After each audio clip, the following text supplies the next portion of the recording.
The Prime Minister says the way he stands up for Canada is by buying a $9 million mansion in the sky for his crony Tom Clark. Well, he goes on Broadway late-night shows to say that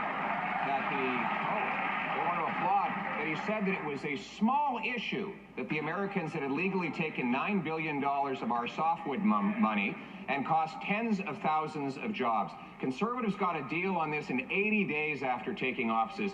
He's had 9 years and 3 presidents. Why does he keep letting the Americans walk all over him? Right Honourable Prime Minister. Mr. Speaker, I was glad to have the chance to speak directly to millions of Americans in this crucial moment and make the argument directly to them that we've been making to policymakers that U.S. tariffs on Canadian softwood lumber hurts American citizens and consumers. And when I go on American television, I make sure to talk up Canada. Unlike the member for Calgary Nose Hill, who talked down Canada to Tucker Carlson, unlike the member from Thornhill that went on Fox News to talk down Canada, I will always stand up for Canada proudly.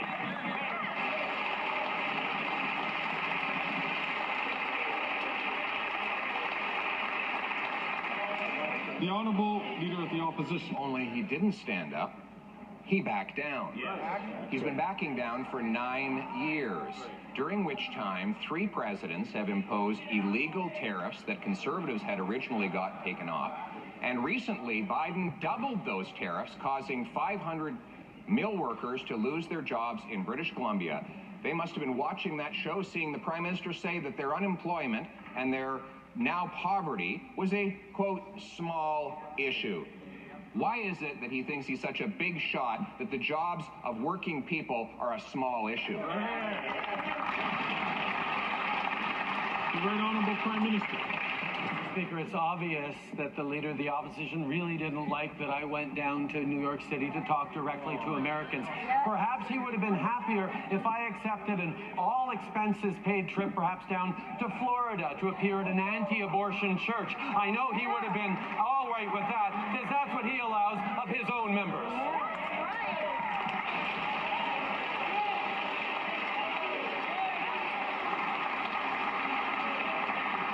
The Honourable Leader of the Opposition. Falsehoods will not change the reality. His record is this. Common sense Conservatives got a softwood deal that reimbursed $4 billion of tariffs the Americans had collected within 80 days of taking office last time. Those tariffs were slapped back on under this Prime Minister, and he's capitulated ever since, not collecting $1 of the tariffs back. In fact, President Biden has now doubled those tariffs. He capitulated on Buy America, capitulated on softwood, capitulated on the Keystone Pipeline. When can we have a government that stops capitulating and starts standing up for Canada?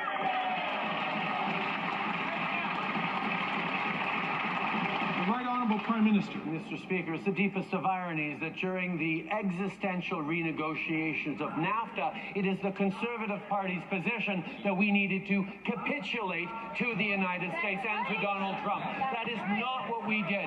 We stood firm. We protected steel workers. We protected auto workers. We protected agricultural workers and our dairy farmers. We continue to stand up to Americans while we protect jobs in this country, while they were saying, ooh, it's too important. You need to give in to the United States. We didn't. We stood strong. We came out of that with a win-win right across the board.